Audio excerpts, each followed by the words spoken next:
Okay, so let's just start with what is the basic information Muslims share with us regarding the perfect preservation of the Quran. Actually, I haven't checked it, but there was a email title that one of the Muslim missionary was talking about perfect preservation of the Quran. Apparently, it's never been changed from time of Muhammad. We will. That might be another topic we can look at. Before I play short clip, brother or sister, would you like to just summarize what we get to hear from Muslim people regarding the perfect preservation of the Quran and what is the application of that? Let's go with the principle of gentlemen's first. All right. One of the things that we hear often from Muslims is that the Quran has not been changed at all since the time of Muhammad, which means that basically no matter where you go in the world today, when you hear the Quran in Arabic, the standard narrative tells us that it's all the same. There's no difference at all. The same exact way Muhammad pronounced it is the same exact way people pronounce it today, which includes, so this, within this narrative there's only one standard text. That's how they present it. There's only one standard text in Arabic, and that includes correct and proper vocalization of the text. This might not make a lot of sense to people who aren't familiar with the Arabic script, but in the Arabic script, the vowels are not actually written in the text, especially in the older Ottomanic manuscripts of the Quran that we have, or just even in the Sana ones, that any old manuscript of the Quran is not going to include the vowels, not just the vowels, but also different letters to differentiate between certain consonants. So that might be kind of difficult to imagine for someone not familiar with Arabic, or if your language doesn't work like this.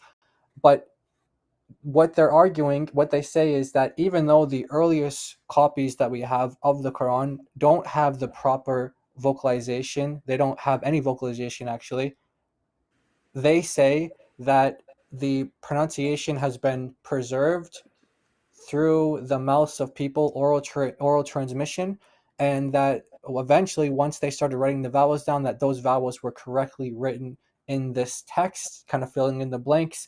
And then today, as Muslims recite it today, they believe that they're reciting it exactly as Gabriel gave to Muhammad and Muhammad gave to the people. Okay. Just a quick kind of add what you just said. Allah pass it to the pen pass it to the tablet, which doesn't have a conscious, doesn't should be speaking at all, but passes to Gabriel, and Gabriel passes it to Muhammad, and Muhammad is the one who gives birth to Quran. Okay, daughter of Christ. Sister, the video that you'll show is a very entertaining video of a sheikh called Amran Hussein. And in this video, sister, he says he decides to use his brain to decide which qira'ah is not acceptable because of the brain, it contradicts logic, and which qira'ah he will choose. And then sister criticizes Muslims. He said the Quran copies that are sold today, criticizes them for not being correct. Yeah. Can you believe this, sister? I wouldn't if it was 5 years ago, but now, yes. And one of the things I noticed is now, I think with the video which we put up, Surah 24, verse 33, it become very common now. Muslim missionaries or individuals are simply picking certain readings, verses, if they are not happy with the current reading they are reciting. That was in Surah 24, verse 33. Muslim individual was simply saying, oh, but what about this reading? This reading says this and it applies this. And then he would choose to go with another reading versus Hafs Quran. To make sure like we are not making up anything, let's be kind enough and this watch this short video where we will be reminded standard narrative of preservation of the Quran. And yes, please do subscribe to Brother Jai Apologetics channel. and you will get very, very good videos. Let's go with this one. Our claim, the Muslim claim, has been for the last 14 centuries that the Quran is absolutely word by word preserved. I repeat, our claim about the Quran, and we stand by that claim to this day. In 2020, we stand by that claim that in the light of evidence and otherwise, the Quran is preserved word by word, and it can be traced back to the Prophet sallallahu alaihi wasallam, Prophet Muhammad, peace be upon him, word by word. And frankly, you know, the Quran has been preserved, we believe, since the time of the Prophet till now, word for word, letter for letter, haraka or vowel sign for vowel sign. There is not a book on the planet Earth in human history that has been preserved like this, in its reading, in its articulation, in its pronunciation, in its preservation. There is not a book on the planet Earth which has been preserved like the Quran. So Muslim on planet Earth or elsewhere have no doubt whatsoever that the Quran has been preserved to the letter, to the dot and to the sound when we talk about this. It is amazing. The Muslim Ummah has its fair share of strange ideologies, different sects, different beliefs, different groups. But guess what? All of these groups, no matter what their sect and understanding of Islam is, their Quran is exactly the same. Their Quran is exactly the same. And no group of Muslims around the world believes in another book they call the Quran that is not our book. The Quran shall remain uncorrupted, untouched, and unchallenged until the day of judgment. No one shall be able to tamper with the Quran. No one shall be able to bring a false copy of the Quran and the Muslims will be fooled and say it is a false copy. And therefore, to this day, the Ummah has never disagreed about its holy book. O Muslims, thank Allah for this blessing. And the Quran, there's only one Quran. There are no various versions or whatnot. It's one standard copy of the Quran across the Muslim world. And really, there's not been any variant versions of the Quran. The Quran is the Quran for all sects and schisms and groups of Islam. And we also, all Muslims take pride in the fact there is but one Quran. There's no variants of the Quran. If it were the case that right now, at this moment, every single mushaf, meaning book or parchment wherein the Quran was inscribed, was to disappear right now, overnight, in every single Muslim community, you will have exactly the same book, with exactly the same letters, with exactly the same vowelings, emerge and be transcribed and be recited out loud amongst every single Muslim community worldwide. That's special. So Hafs transmission throughout the world has remained preserved to the dots and letters and sounds and vowels. As we all know, the Quran has been preserved word for word. Today's Musaf, it is exactly the same, word to word, letter to letter. This book, the Quran, is Kalamullah, غير مخلوق. It is the words of Allah, not a part of the makhluk. It was revealed to the Prophet ﷺ and preserved word by word, letter by letter, harf by harf. Even the pronunciation is preserved. The Quran that we read is exactly the one that was given to Prophet Muhammad, peace be upon him. Word for word, letter by letter, surah by surah, the whole Quran. It retains purity. Allah promised in the Quran, Inna nahnu nazzalna zikra wa inna lahu lahafizun. Surah 15, ayah number 9. Allah says that it is Allah who has revealed this zikr, this message, the Quran. He will protect it. No change, it retains its purity.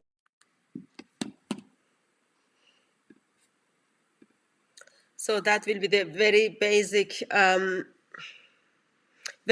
claims we will hear from Muslims, and we did hear from Muslims, and it seems tomorrow we will be hearing the same thing.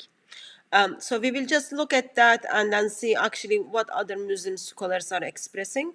But before that, can I just express something? I'm very intentional to not kind of put those things public, but beloved ones, if we are setting up certain principles on and waiting for other people to practice, I think it will be wise if the moderators are simply set the example. If you are telling people to don't write the capital and don't like write the same thing again and again, and if we do that, that's just not very wise things to do. Okay, I gently encourage for individuals in the chat to not write the not use the capital letters, and also please do not write the same thing again and again. You've got to set the example. Otherwise you have to time yourself out or follow certain rules we are setting up. Okay, so that was Sister, can I just emphasize a point from that yes, I want to really... thank you. Okay, so just for the purpose of our stream today, the discussion that we're going to be having, the point that I want to really bring out from those clips that Sister Atun just played, specifically when they say that everything has been preserved, haraka, the vowels to the vowels, he said, to the dots to the sounds, and that's what we really want to focus on today. Is that the case, that the Quran, the way that it is written today, and well, actually, I mean, we can't even say that because there's many different versions that it's written in. So let me word it like this then. Is the Quran, the way that it's vocalized today, representative of how Muhammad would have recited it? Is the Quran, the way that it's vocalized today, is that representative of how Muhammad would have recited it? In the words of Yasir Qadhi in a famous deleted interview, are you sure that that's how it was recited in early Medina? That's the question. That's what we want to find out. The way that the Quran represents itself today, the way that it's vocalized today, is that the exact vocalization, the haraka, the vowel, is that the sound, is that the exact pronunciation, the same sound, the same vowels that Muhammad would have used when he was pronouncing the Quran? So there are many different things that we can get into with the standard narrative, but this is going to be our major focus today. And I think, in case no one wants to wait until the end of the live stream, answer to that is no. But let's see.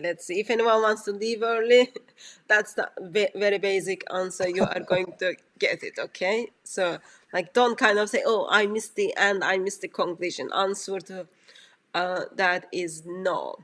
So let's turn to Muslim scholar Imran Hussein, and then hear him talking about different Arabic Qurans, and especially I think Daughter of Christ was the one who verbalized it. When he started practicing his brain, we will get to hear like what happens when someone try to practice their brain. Okay, so we will play. I think video is approximately 5 minutes, under 5 minutes. We will play the video, comment on it, and brother and sister, if you want me to stop at any point, please do verbalize that. And if anyone wants to engage on the topic and wants to get our attention, you can put @ in front of DCCI Ministries, and then hopefully we will take your comment and share it or respond it. Anything I need to mention before we go on? You can continue, sister. Yeah, everything's all good on my end. Good, let's go for it. Oh.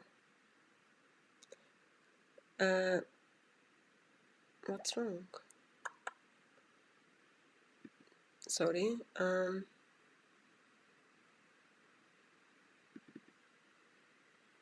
There is a second reference to Dabbatul Ard in the Quran. Only two. This is the first one, with the staff, consuming it. The second one is that Dabbatul Ard is a sign of the last day, and that they would either speak to mankind or damage mankind. The Arabic text can be read two ways. If it's being if it's being spoken, of course, we know exactly what it is. But when it's not spoken and it's written, then they put in these diacritical marks, fatha and kasra and dhamma, and you can change it around because this didn't come from Allah. This is human beings. So they wrote it, the Dabbatul Ard tukallimuhum, would speak to mankind. And I said, I want to take that with a pinch of salt, because I still have a mind with which to think. Okay, let's pause here. Sorry, brother, I just wanted to be polite and let this elder gentleman to finish his sentence. So Yeah. he's remember, respect the elders, brother.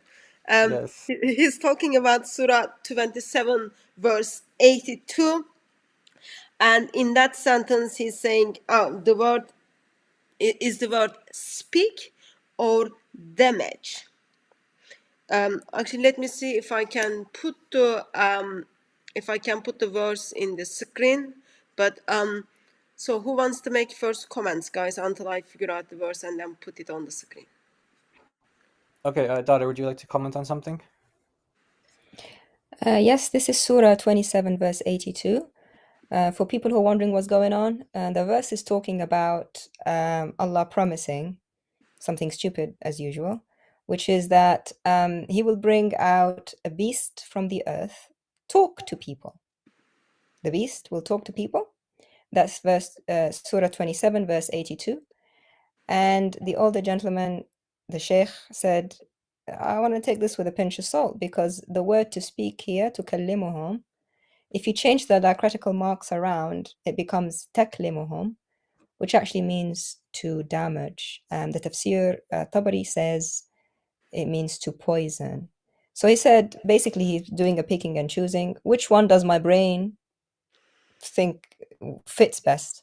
And that is, the beast will do some damage to the people rather than speak to the people. Like, speak to the people, that makes no sense. What damage?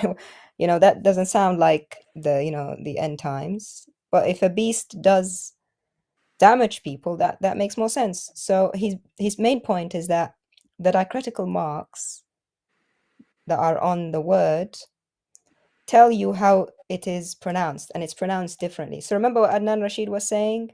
The Quran has been preserved in its articulation, in its pronunciation, in its recitation, etc., etc. Well, actually, these marks change in different Qurans. They change the recitation and the pronunciation and the meaning, and he's picking the one that he likes the best. Sorry, go on, brother. Okay, so just a second, brother. So on the screen, what I have is Surah 27, verse 82 is on the screen. Okay, so this is the Arabic word Sheikh is speaking about. So apparently speaking and damage is the same consonantal letters. Yes, brother, what can you tell us? All right, so one of the things that he said was that the vocalizations, the diacritical marks are something that is a human beings doing. It's human beings that are doing this. This is not from Allah. This is not from Allah. So contrary to what was just said in the previous video with the other Muslim dawah people and debaters, and they were saying that every haraka, every vowel, every dot, every sound has been preserved. But this sheikh just said that this is not from Allah, and they played around. I think that's what he said. Right? He said they played around. I think maybe we can go back just so I'm not misquoting him, but paraphrasing, he said that they basically could take, they want to put an O vowel, they want to put an A vowel, they want to put an E vowel. They can do that because it's not from Allah. So the letters, the letters don't have vowels in them. So you see, like you have like your mouse on this particular word here. Yeah. Right above it, if you just want to show them like what the little vowel looks like the little lines, he's saying that that's man-made, that's human beings, that's not from Allah. And the fact that it's not from Allah contradicts what the previous speakers say, but also as Daughter of Christ said and Sister Toon said, that this changes the words completely depending on how you vocalize it. So how is it that the Quran can have these particular vocalizations, these particular vowels, in a way that is not so in other words, the way that the Quran is vocalized today is not from God. That's essentially what he's saying. Okay, sorry, brother. As you can see, because of my gender, maybe I just misunderstood that. So, Quran, which is supposed to be dot by dot, letter by letter, sound by sound, word by word, supposed to be revealed from Allah. We are hearing from a Muslim scholar is simply saying, actually, no, this is human beings are stepping in and working on the word of Allah. Correct? Yeah, his exact wording was, you can change it around because it doesn't come from Allah. And then after that, he says it's human beings. So he's saying that these diacritical marks do not come from Allah, they're from human beings. But what you sisters explained correctly is that depending on how it's vocalized depends on what the word means. So how do we know what the Quran actually says if we can't depend on these diacritical marks?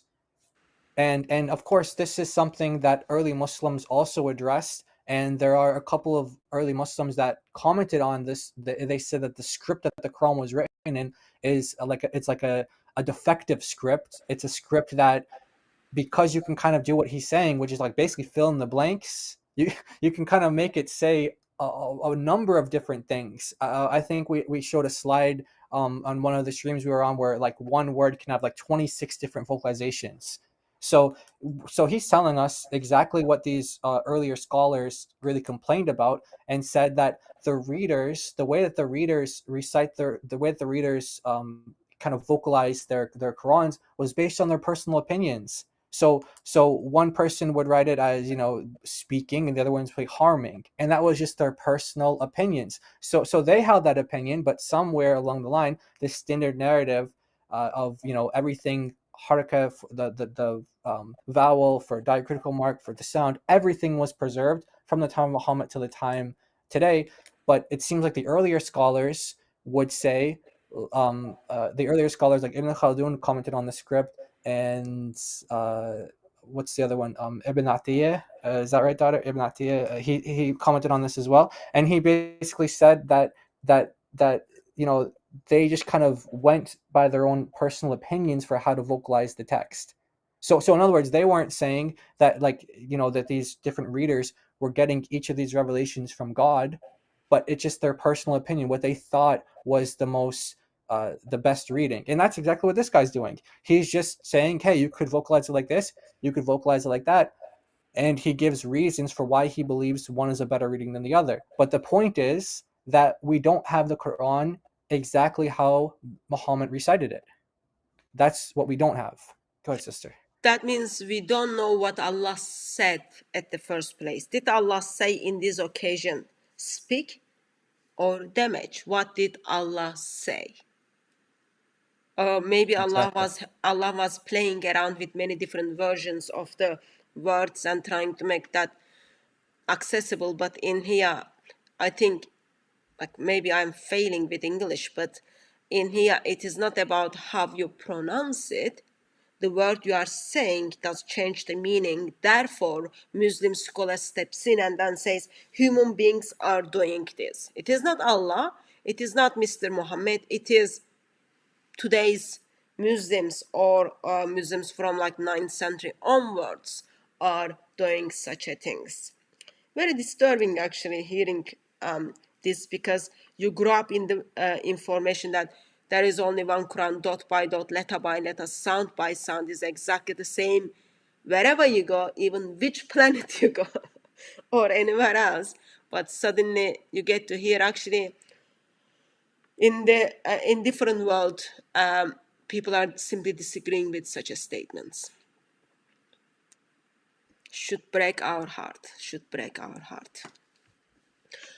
Daughter of Christ, do you want to add anything?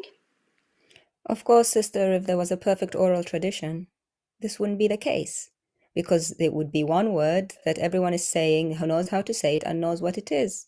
So what happened to the perfect oral tradition, the sound by sound, everybody, all the Muslim community knew what it is from Muhammad until now? Alongside with the human invention, things are changed, sister. Time changes, you know. Just to show that it was all lies. All we Muslims are told are lies. Okay, so what I'm going to do is I want us to listen that from the beginning once again.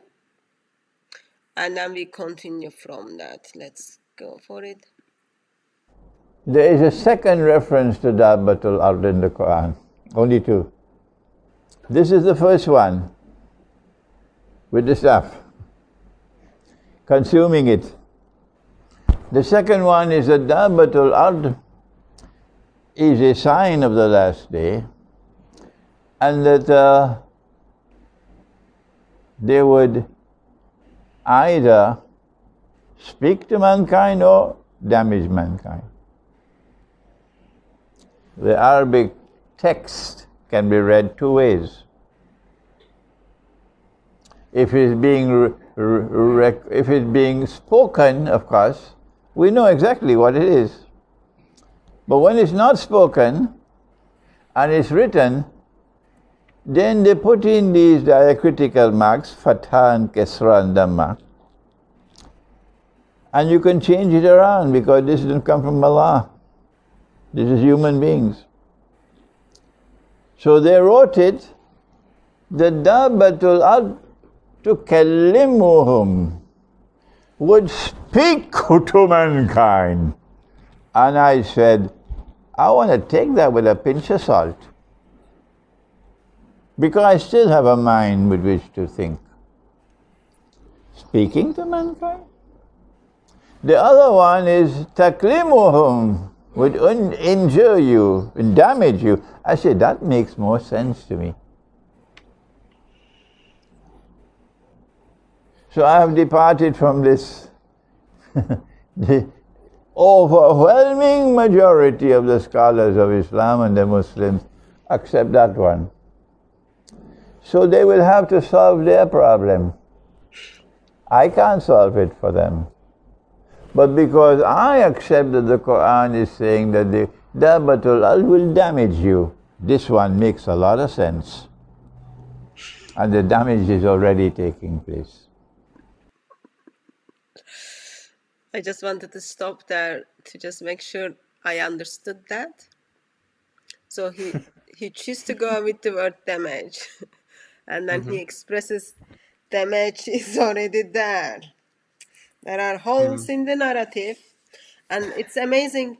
I think also sometimes people deserve the compliment. In here, we need to express, doesn't matter how old you are, doesn't matter how old you are, there is a time and place that you acknowledge that you have a brain, you have a mind, and you wish to think by yourself.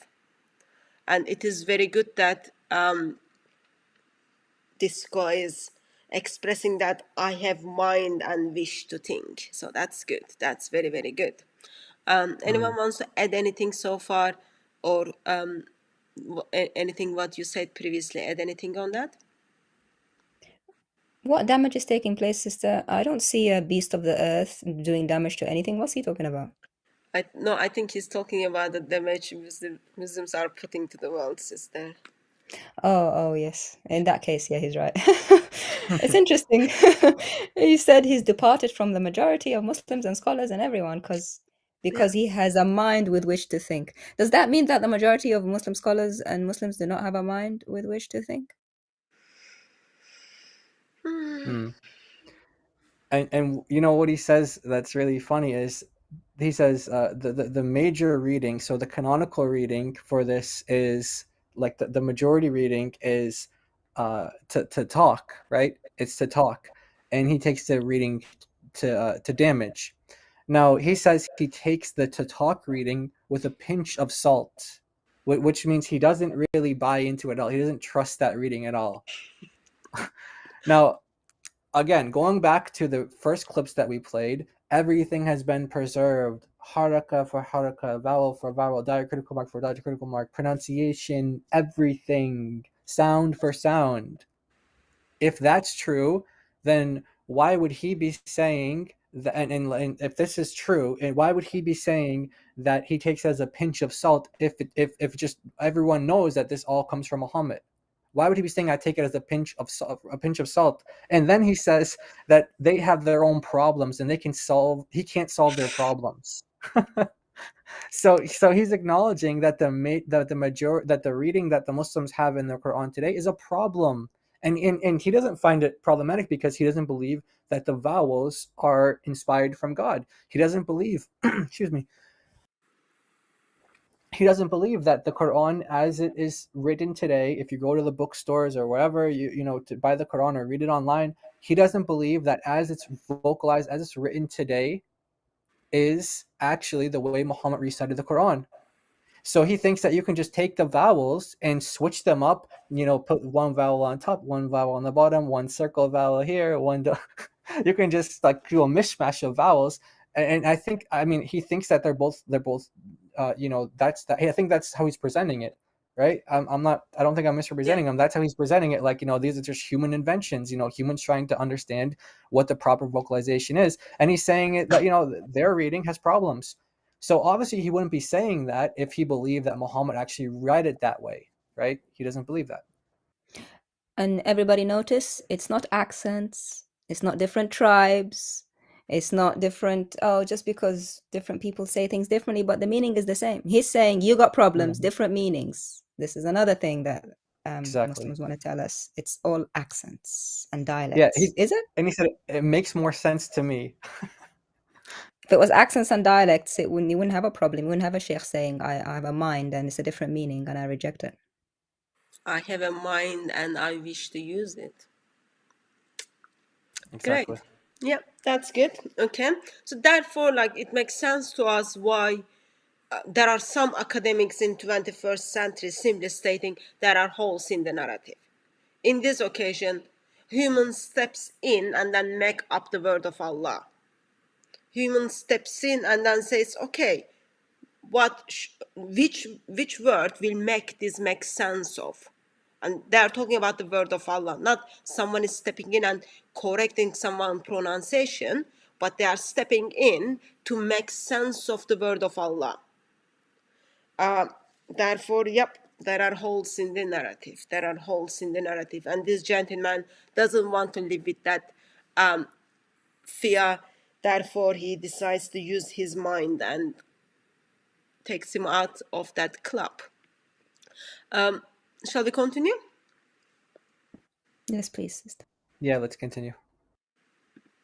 Similar with the one that I began, that the sign of all signs of the last day, وَإِنَّهُ لَعَلَمٌ لِلسَّاعَةِ. But they say no. وَإِنَّهُ لَعِلْمٌ لِلسَّاعَةِ. He's the knowledge of the hour. I say, you got trouble. When you say that Jesus, alayhi salam, is the knowledge of the hour, and Allah says, no, the knowledge of the hour is only with me. He doesn't have the knowledge of the hour. Muhammad alayhi salam does not have the knowledge of the hour. Only Allah has the knowledge of the hour. Even in the gospel, up to this day, their gospel says only the Father knows the hour. The Son does not know the hour. So this one is transparently false. That every single copy of the Quran you pick up today, they have put in, and he is the knowledge of the hour, when it should be, he is a sign of all signs of the hour. Okay, let's pause here for a second. Jai, you've got trouble, brother. You've got trouble. They've got trouble over there. Yeah. So according to Christian scripture, Uh-huh. it's amazing that even like Muslims has holes in their narrative. Quran doesn't make sense. They are trying to figure out what is Allah is saying and place of Jesus. Still, they use the Bible. I find that disturbing, but anyway. What do you think, brother? They've got trouble. Yeah, they've got trouble. Again, this is the canonical reading. This is the majority reading. This is how every Muslim will recite this verse today in terms of like, mosques that are, reciting canonical Qurans. Every single one of them has it as knowledge. Every single one of them. And he's saying that that's trouble. So if it's the case that all of these canonical readings, and by the way, that doesn't mean that there aren't early Muslims that recited it as the way he's talking about with sign. There are. But what I'm saying is, if it's the case that the canonical readings represent how Muhammad recited the Quran, well, he's saying that's not the case. He's saying that no, this is another example, or he could just take this little line on top and put it on the bottom, and put this one on top and put it on that, just mix your vowels around you want to, and one of them you get edlum and the other one you get adlum. So knowledge and sign, you can just mix it up. And he's saying that those who take the way that as knowledge, that's trouble. And he said it's transparently false. He said that it's transparently false. I just would love to see him interacting with the previous Muslims we were playing earlier on, when they say, all of the vowels, all of the harakat, all of the dots, all of the sounds, all of the pronunciation is exactly as, basically what they're saying is it's all exactly as Muhammad pronounced it, as exactly as he said it. He's saying, no, the way you recite it today is transparently false in terms of this verse. The way you recite it today is transparently false. It's not from Allah, it's from men. The way you recite, he's talking to those Muslims, and they have trouble. Yeah. Dot of Christ. We got a question. Elder is asking, are they synonyms? Are they related words? No, Elder. Once you change the tashkil, the diacritical marks on these words, they have nothing to do with each other. Completely different. They're not synonyms. They are just random. Two random different words. Completely different words, different meanings, everything. So what he's talking about is Surah 43 verse 61, talking about Jesus. He's saying, إِنَّهُ لَعِلْمٌ لِلسَّاعَةِ. That's the Hafs. Ilmun means he is the knowledge of the hour. He is the knowledge of the hour. That's what Muslims are reciting. He says, you got trouble. How can you say Jesus is the knowledge of the hour? That's something that only Allah, should have. And the other reading, sister, which he's the one that he chose, it changes into la alamun. Alamun. So you've changed the critical marks. It changed the vowels. So there's a vowel there in the middle. It makes it different. It makes it, he is a sign of the hour. So he's saying a sign of the hour. Okay, I can accept that, because when Jesus comes back, he's a sign that the last hour has come. He got trouble. Yes, Muslims have trouble. What do you think, sister? He's using our gospel because when they have trouble, they have nowhere else to run except our Bible. What do you say to him, talking about the Father and the Son, as if Muslims have any claim on the Father and the Son? They don't believe in either. Last time when I checked, Allah was Father to no one. And that last time was like today I checked. Allah was Father and is Father to no one. Only highest place you can get in Islam is slave to master.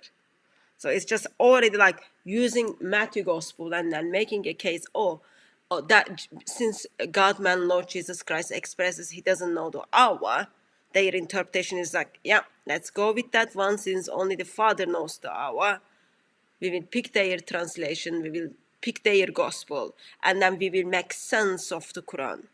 That is just like needs repentance. Seriously, we've got lots of videos on answering the basic objection from Muslims regarding Jesus doesn't know the hour. Please do check those videos up. So what I've got is on the screen.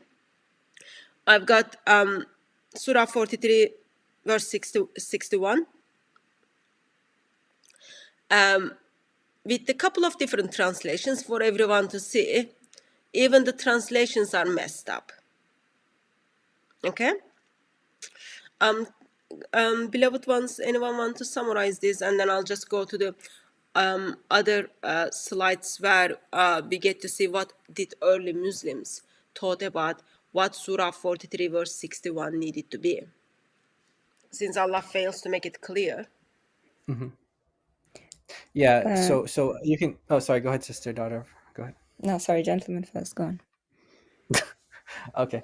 So as you can see here, and they can't even agree on their translations of this verse. Pickthall is saying that there is knowledge of the hour.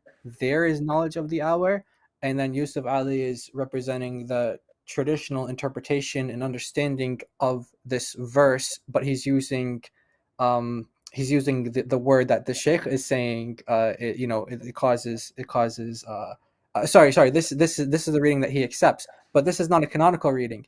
So it's kind of interesting that Pickthall represents the traditional reading, but not the traditional interpretation. Because when he says "Verily, there is knowledge of the hour," Muslims traditionally interpret that to mean Jesus. That is talking about Jesus, and in a larger context, you can get the idea that it's about Jesus. That whatever reading it is, it's knowledge or sign that it's Jesus who is the knowledge, or he is the sign, or he has the knowledge according to the Shaykh. That's how he's understanding it. So you see in Yusuf Ali, he's saying that in Jesus shall be a sign for this, for the coming of the hour of judgment.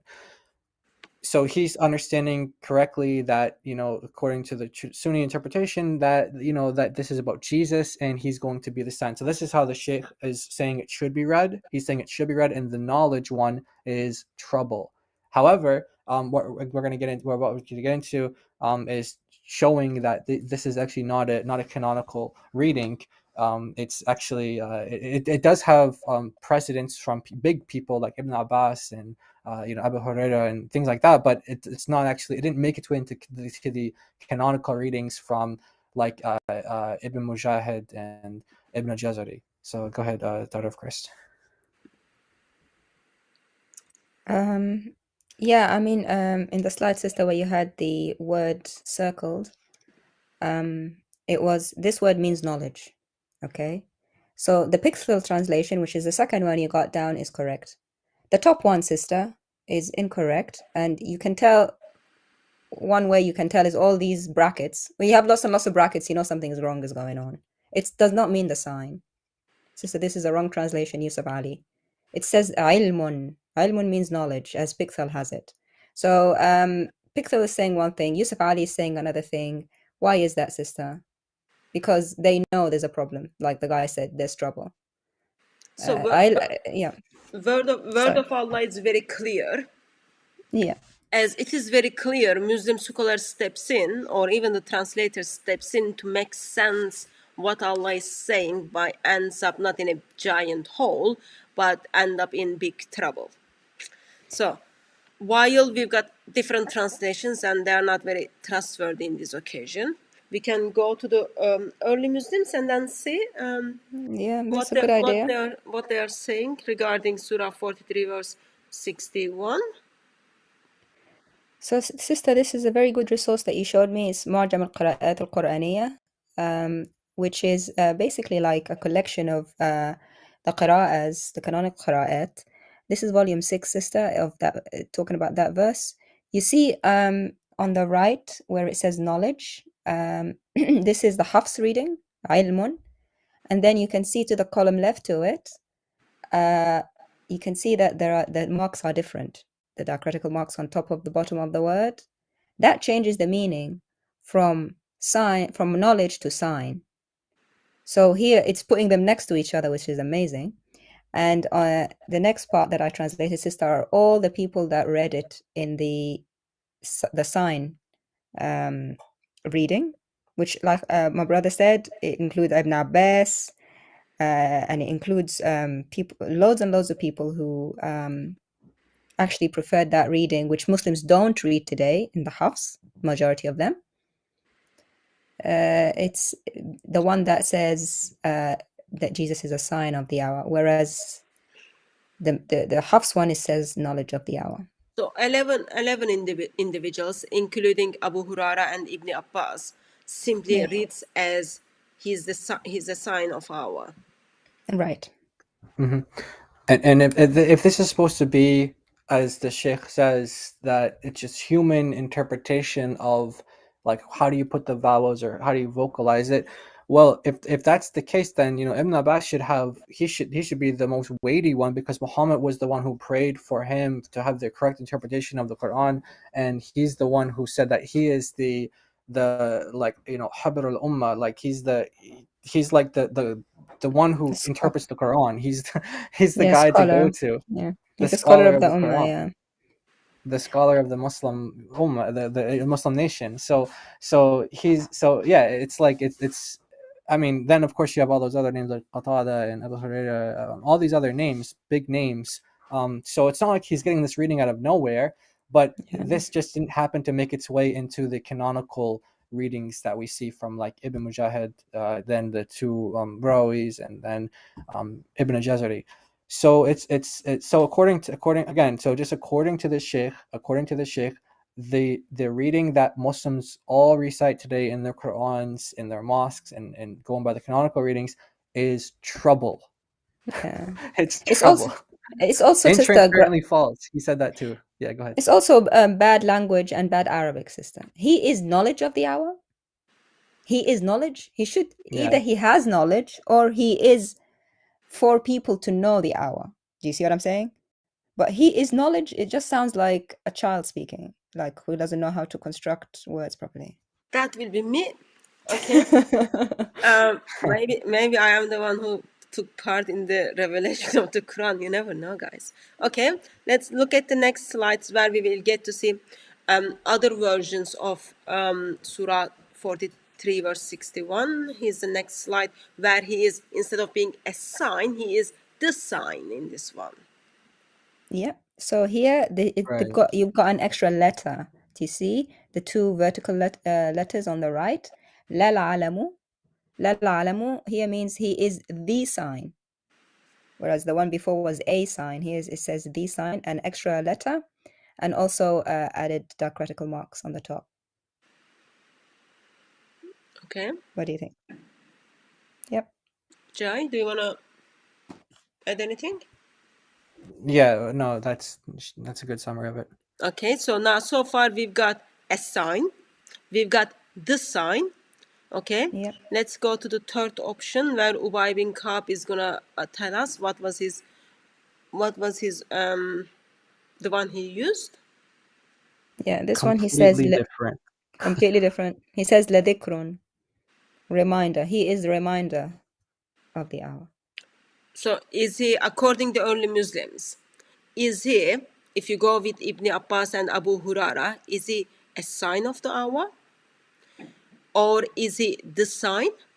Or he is the reminder? Yeah, or knowledge, whatever that means. Yeah, so it's not just it's not even just like what the Sheikh said, changing the critical marks, playing with them around. This is completely different. Even the skeletal text doesn't even look the same, and it's a different number of letters. Let me check that. Visual help is always good. So you got these two things and then that thing. Yeah, it's completely different. Yeah. Even the other one with like the two limbs, that's written differently as well. So these can't be coming from the same cannot, like, if you want to say they come from a manuscript or something, they can't be. And this is the Muslim tradition that this is how these are recited, but they're all claiming to learn this from Muhammad. They're all they're not, but according to this Sheikh, he's saying like, when it's all written down, it's all just kind of made up at that point. The vowels. One of the practical question would be, so you've got Ibn Abbas, you've got Abu Huraira, so those are like well-known individuals, and Ubay, those are well-known individuals at the time of Muhammad, with Muhammad, and all of them are giving you different version what the word needs to be. So when Muhammad was with Abu Huraira, he was giving different version, and then when he moved to Bibing Cup, he was sharing something else. Right. And there are many examples. Oh, sorry, go ahead, daughter. Yeah. No, go ahead. Go on. Gentlemen's first. All right. Well, I was just gonna say just quickly that there are many examples of this where it's not just different words, but sometimes entire phrases will be added. Like from if you're going by the non-canonical readings, sometimes you'll have like 5 or 6 words that are in the non-canonical readings versus what's in the traditional text, where there's like 5 or 6 missing words. So yeah, it's a big mess, very big mess. So human beings are doing this. Human beings are changing the things around, and this should be troubling people. Not Definitely very good. Those Not who very believe in good. the standard. Definitely those who believe in the standard narrative. Yeah. Yeah, as I said like a little bit earlier, like doesn't matter how old you are, you can be young, you can be in very old age. You've got to remember you have a mind and wish to think. Make use of it. Make use of it.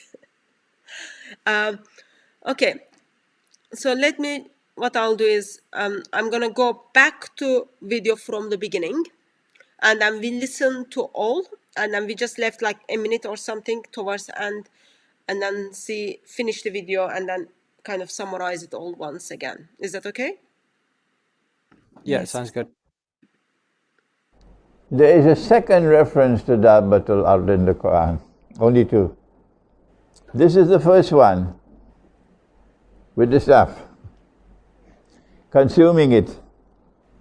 The second one is that Dabbatul Ard is a sign of the last day, and that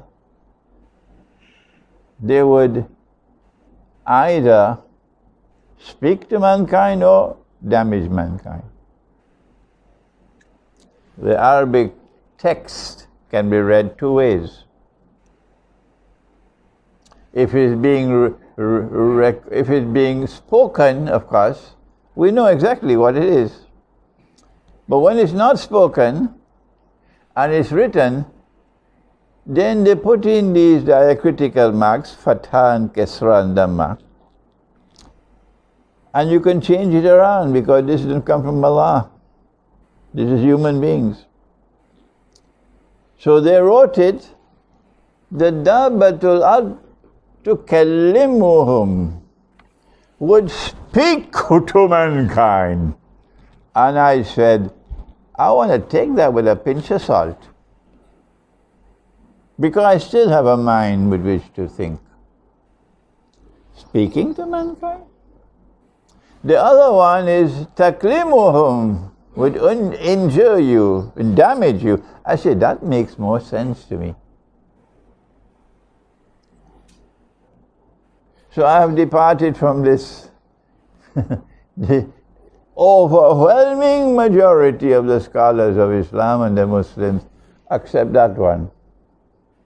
So they will have to solve their problem. I can't solve it for them. But because I accept that the Quran is saying that the Dabbatul Ard will damage you, this one makes a lot of sense. And the damage is already taking place.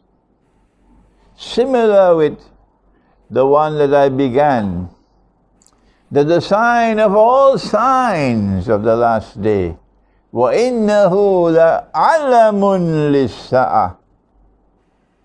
But they say no. وَإِنَّهُ لَعِلْمٌ لِلسَّاعَةِ.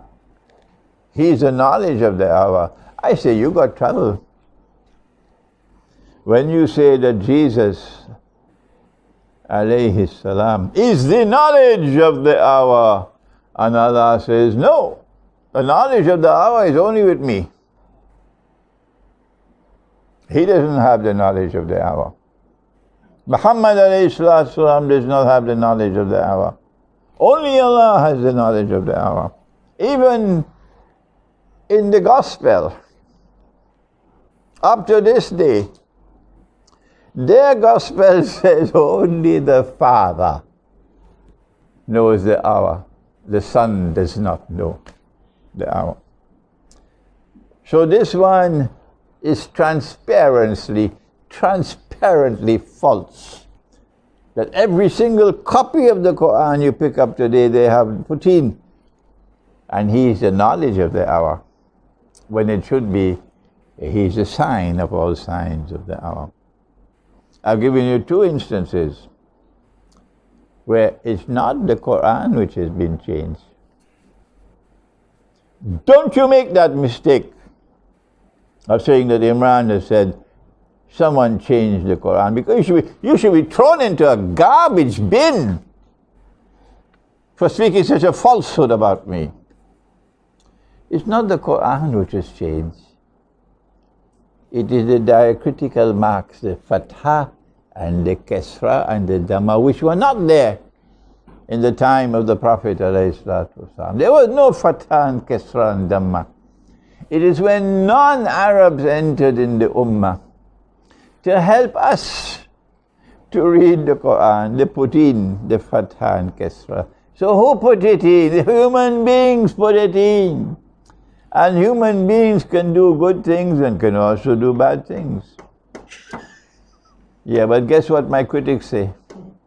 Imran says that they changed the Quran. This is what these pathetic critics say. They claim, I say the Quran has been changed. They have nothing else to respond. So they use this garbage. I have finished my topic.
As it is vocalized, as it is read today, that every copy of the Quran, every single copy of it, the way that it's read for this particular verse, goes against, according to him, the correct reading. And he says that it's transparently false and it's trouble.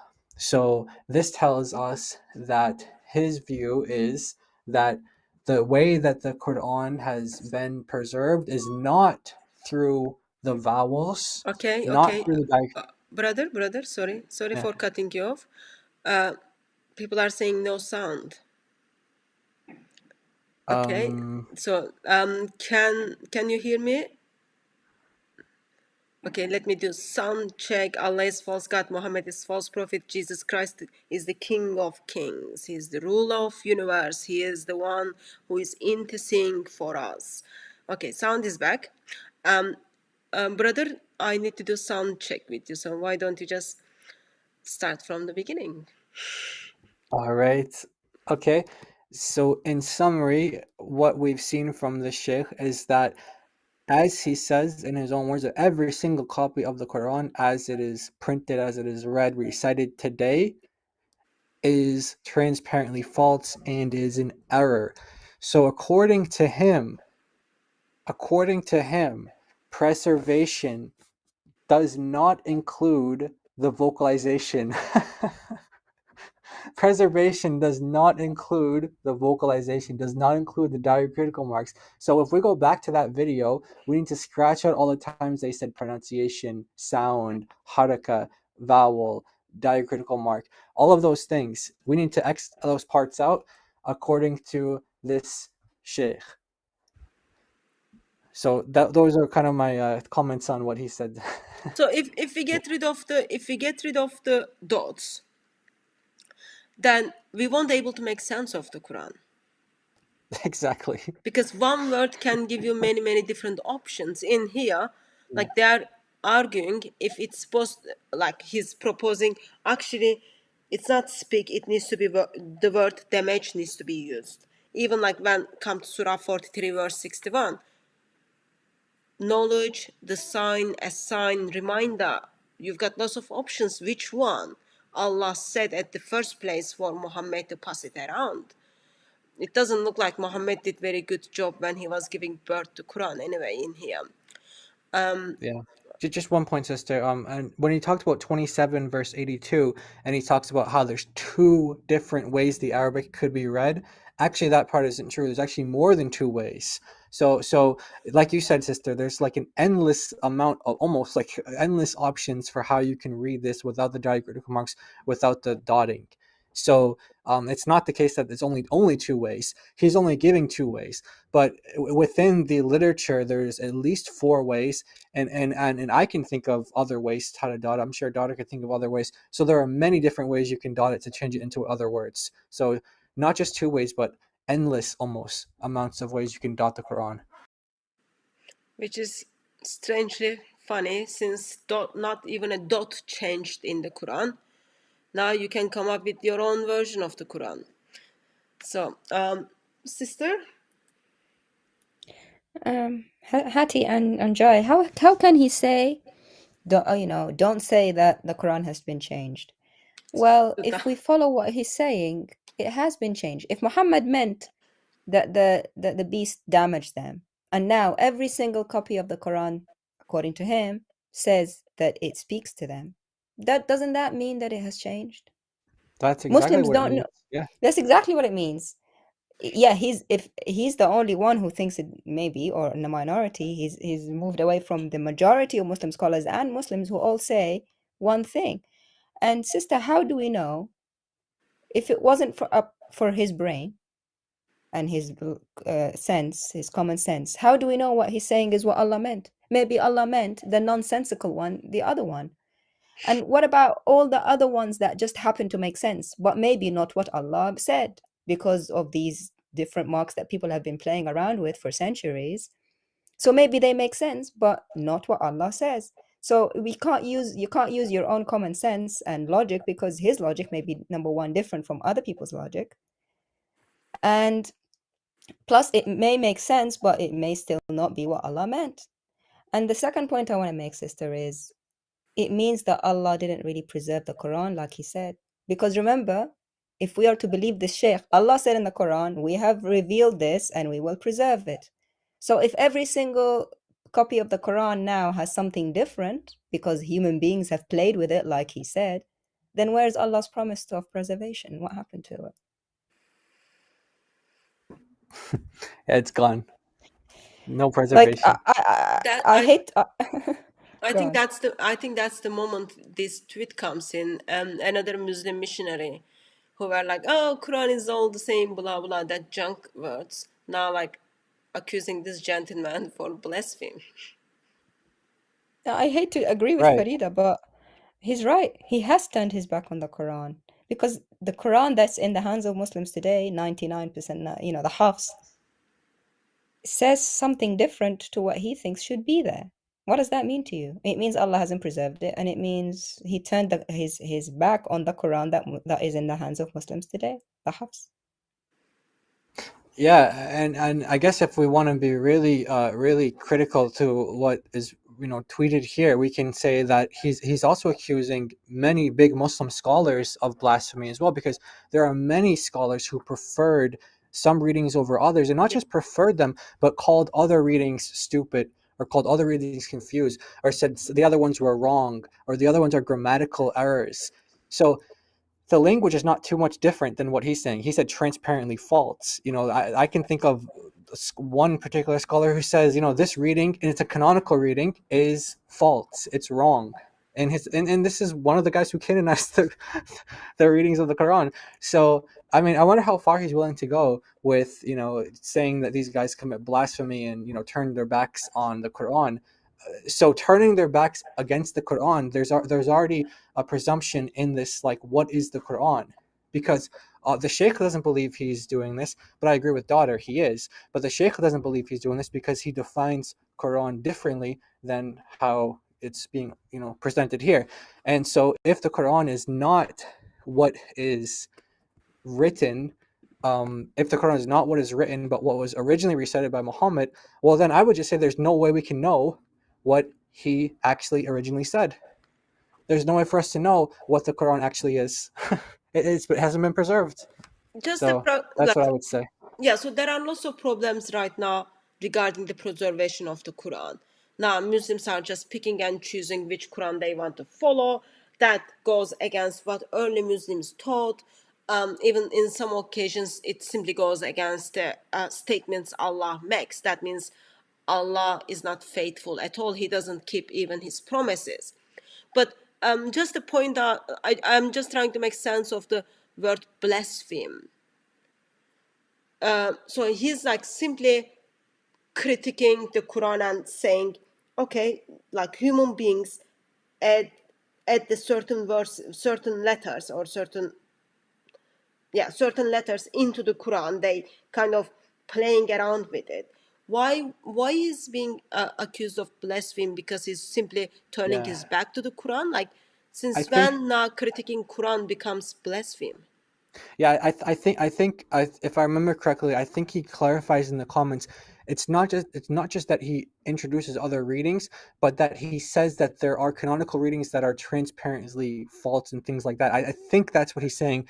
So if you say that a canonical reading is false, I think he's saying that that's blasphemy. If I understood him correctly, I might not be, and I might be misremembering exactly what was being said, but yep. I'm pretty sure that's what he was talking about. Yeah, but it's just a book.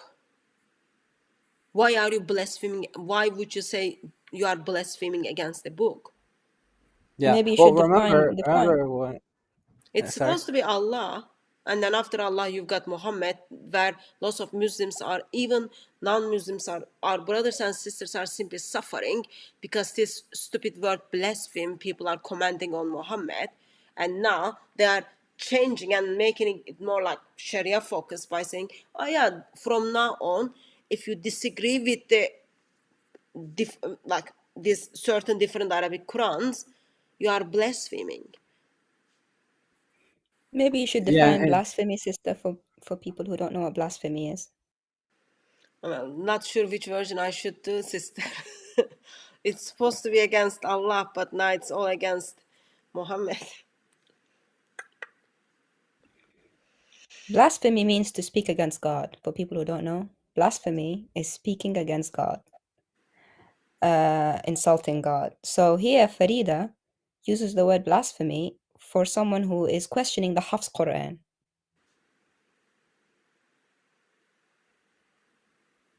So he's expanding the definition, sister, which is very dangerous for this Sheikh Imran Hussein. Why would it be? Why, if someone is blaspheming, why would it will be dangerous for them? Blasphemy punishment, according to Islam, is death. Oh, bless him. Now he's putting life of his fellow Muslim in danger intentionally in this occasion. Yeah, isn't it the case that if you deny any single ayah, any single verse of the Quran, then that's a death penalty? Isn't that the case? Even the word, if you deny a word, even a letter in the Quran, you are identified as kafir. Yeah, let me find that. So I guess that's what he's doing with him right now. I guess he's saying, and he did the same thing to Yasser Qadi as well. Like, this is the guy who exposed Yasser Qadi's email. He shared in very basic principles of life. You don't share the personal email communications. He shared the email to the public. Disgraceful. Right. He felt bad for it, so he apologized. He felt bad. He apologized. But it was too late. It was too late. Yeah. But sister, on that point, even if it's you deny one word or one letter in the Quran, and if Allah sees that as blasphemy, and all these different qira'ats and different letters and different words, how many Muslims throughout the ages and even now are going to hell according to Allah? Because now no one knows what his real Quran is. Okay, I'm not sure if people are able to see it. I'm trying to make it a little bigger. Whoever doubts anything from the Quran, even if it's letter, he is kafir. Yeah, so I guess by saying something is false, transparently false, a problem or trouble, I guess that qualifies. So I don't know if Farid is like if he's actually trying to do this, but he's been known to let these things go before, let these things out of the bag before, and then a bunch of damage comes in and damage control, and then he, like Sister Daughter of Christ said, he apologizes after. But I mean, that's after the damage is done. It's not really. He should stay away. He should stay away from the subject. Remember what happened last time when he got himself involved and he leaked emails about the Qur'at. It was one explosion that killed Islam. Now he's got at it Yeah. again, sister. With this gentleman, he didn't learn from the first time. Stay away from the Qur'at subject. Like, he's really not doing Islam any favors, Hati. No, he's Yeah, doing favor to Islam by helping Muslims to have doubt on the preservation of the Quran, which is one of their core doctrine. And that is causing us to step in as a Christians to give them the alternative perfect word of God, Lord Jesus Christ. And that is causing Muslims to give up Islam. So that's a good thing in that sense. But he's just putting the life of his fellow Muslims in danger. That's something he needs to consider, I guess. Unless he wants to be famous or end up on TV. You never know those things. According to this definition, sister, either depending on who's right, whether the Sheikh is right or Farida's right, one of them is a kafir. Allah knows best. Allah knows nothing. He knows best. Because one of them believes in the Hafs and the other one is saying Hafs is transparently false. So one of them is a kafir. Or maybe both are, and there's a third reading that's different from the two readings that they believe are right. Okay, we can take some comments or questions if there is anything in the chat, and then we can summarize and finish the night if that's okay. Let me go to chat to see if anything needs our attention. I don't think I noticed anything needed our attention.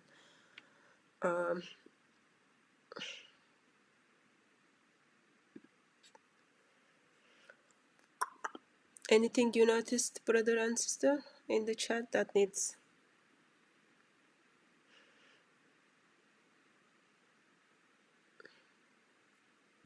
Someone's asking, why can't Allah carry out the death penalty himself? Come on now, that's not. I don't want to be mean, but like that question, not very good question in a sense. He can't even like stand with one shin. He needs angels to carry his throne, and he's needy God. He needs money from humans. He needs help from humans. Therefore, he can't do it. He needs human beings to step in and then help him out. Another question, why has this guy turned his back on the Quran? Sorry, if anyone wants to give serious answer to the previous question, please do so before we move to the second question. I don't want someone to say like, oh, she didn't even take my question serious. Allah needs a lot of help from Muslims. Generally, he can't carry out the death penalty himself, so he needs Muslims to do it for him. He needs Muslims to give their lives and their property to him, remember? Yeah. He needs Muslims to loan him money. That's according to the Quran as well. He does say that, give me a good loan and I'll repay you. Yeah, he's inheritor as well. Yeah, he inherits the Muslims. Oh, he inherits the whole earth.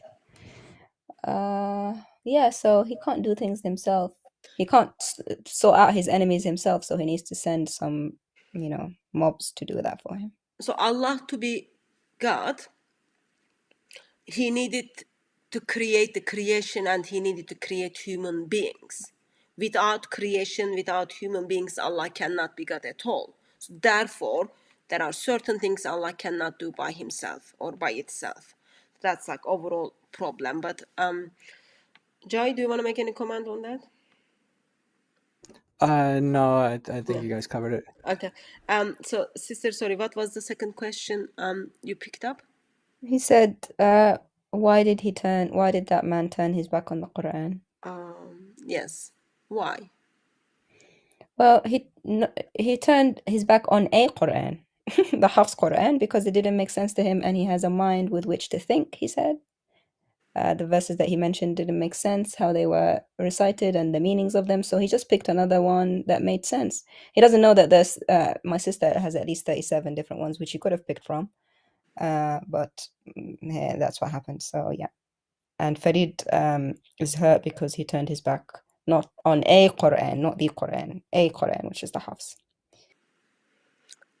Jai, why would a scholar turn his back to the Quran or current Quran?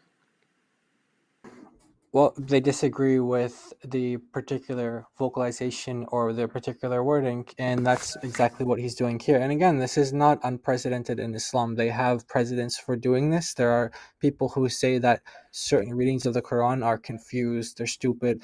Certain people say that the Quran in one particular canonical reading is incorrect. And then people comment on other canonical readings and say that they are grammatically erroneous, the grammatical errors, they're grammatically incorrect.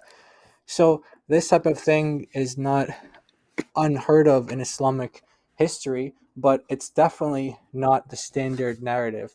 So anyone who questions the standard narrative, as you played it at the beginning of the stream, is going to be accused of this type of blasphemy or turning their backs on the Quran.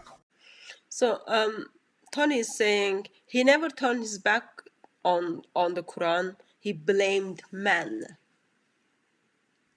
That's already turning his back to the Quran because he's disagreeing with the Quran. But he already expressed that human beings are stepped in and then edited the letters into the Quran.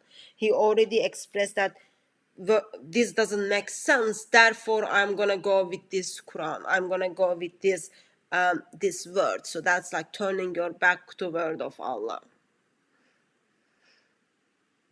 Well, what he's turning his back to is called the Quran. Right now, if you go to the shop and buy one, you'll get the Hafs. That's what he's turning his back on. So he's saying it's because there are human hands in it, but it's still the Quran, the book that Muslims see as the Quran. So he turned his back on that. Now, human hands shouldn't have been in it at all because Allah promised to preserve it. So he may believe in a Quran that doesn't exist or a different Quran out there that most Muslims don't believe in. So he turned his back on the majority, on the Quran of the majority, which they call the Quran. Do you see? Am I clear, sister? Yeah, it makes sense to me. And like because the Quran Muslims are reading, the thing they identify Quran is with the dots, with the letters, with the dots in its today's form. There is no, like, you don't get to, when you go to mosques, you don't get to see a Quran without dots and then Muslims are just making it up. That's not the case. Okay, anything else needs our attention in the chat? I'll take that silent as no. Also, another point, sister. Yeah. He doesn't like the diacritical marks and the dots and everything. He says that men put that. Yeah. But the other reading that he's using needs those diacritical marks and points. So he's using the same thing that he says men are putting in, but a different ones. Yeah. But yet criticizing the dots and marks. It does make sense. Yeah, there are sometimes you like one dot and you don't like the other one, sister. Those things happens. It's human heart. You like sometimes you like Dhamma versus other one like more. The kasra, but yeah. Why? Why do you want like one, not the one, maybe and not shape, the other? Maybe shape is different. Shape reminds you something. Sometimes sound is different. Like the way we kind of enjoy things are very different. But he's saying all of it is human, so he shouldn't like any of it. He should just stick with the rest and see if he can pronounce anything. You've got no heart for him. You've got no heart for him, sister. I do. I'm just pretending if I was still Muslim and I wanted to follow him. I say, well, he's using the same thing that he's criticizing in other people. Yeah. Okay. Brother, would you like to give us a quick conclusion? And then, sister, if there is anything Brother Jai forgot to mention, or if you want to emphasize or add up, at what he said, and then after that we kind of finish the evening.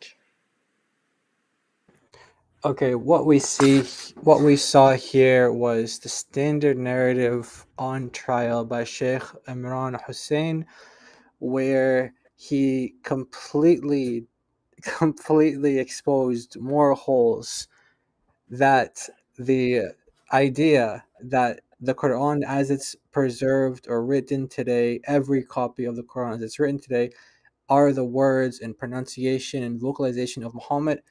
Big hole in that narrative. According to him, what you can do is you can take your own reasoning and you can deduce based on your own logic what makes more sense. Does talking make more sense than damage? Does sign make more sense than knowledge? You can do that yourself. You can fill in the blanks. You can disregard the other readings. You can say they're transparently false. You can say that there are problems. You can say I can't solve their problems. All of these things. So I can see why this shakes people up for they have to make tweets, like Farid saying that he's blasphemed and he's turned his back on the Quran, because the way he believes in the Quran, the way he believes in Islam, he has blasphemed and he has gone astray because he does not agree with the standard narrative. He's another example of a scholar in Islam who disregards the standard narrative, and he gave us, those examples today. Thank you, brother. Daughter of Christ, anything you would like to add?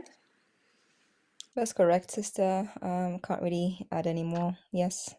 More holes and more scholars pointing now, talking to the public about the holes in the narrative and disregarding the Hafs Quran for other readings. Don't forget that there is a certain Dawah gang missionary, Yahya, who also disregarded the Warsh Quran, as I remember him saying that, as wrong, and the Hafs is right, whereas this scholar is saying the Hafs is wrong and others are right. So which Quran, sister, is the correct one, and which one is from Allah? Well, I would love to say Allah knows best, but Allah doesn't know that much about it. Brother Jai, thank you very much for joining me, and Daughter of Christ, thank you very much for joining Yes, thank you for having me. God bless you both, and it's always a pleasure and joy to be with you both. And God bless all of the viewers, all the audience, and I hope that this was beneficial to all of you and in some way. And we pray for the Muslims, and we ask you guys to look into these issues. You've been lied to with the standard narrative. Your own scholars now coming out more and more and more, telling you that the way you believe in Islam, the way you believe in preservation of the Quran is not true. And we present to you the unchanged gospel. The message of the gospel is unchanged. That the Son of God came, that he died for your sins, and he rose from the dead. This is unchanged. And this is what we ask you to look into, to pray about, and this is salvation. So again, thank you, sister, daughter of Christ. Thank you, Sister Hartoon. Thank you for having me on, and thank you to everyone for having me. Thank you. Thank you very much, brother. Dear beloved ones, and also dear Muslim friends, I think it will be helpful especially for Muslims, to kind of remember the statement which has been made. Human beings are working into the word of Allah. They are adding things into the word of Allah. And doesn't matter how old you are young, or you are very, very old, you are educated, or you are just student of knowledge, doesn't matter. You have your own mind and use it. As Imran Hussein says, I have mind, wish to think. And once that kind of start playing, you will see you disagree with the word of Allah. You will see you are disagreeing with Allah, and alongside Allah with the teachings of Muhammad. And as Brother Jai said, in that occasion, we want you to turn to Lord Jesus Christ. He is there to save you. He opens his arms and he wants you to turn to him. He wants you to spend eternity with him. Therefore, he gave himself for you. While Allah and Muhammad did nothing for you beside introducing lots of holes and lots of holes. Beloved ones, and our guest, hopefully we will see you, some of you at Speakers Corner tomorrow, or by God's grace we will see you on another live stream, unless Muslims stop flagging my videos.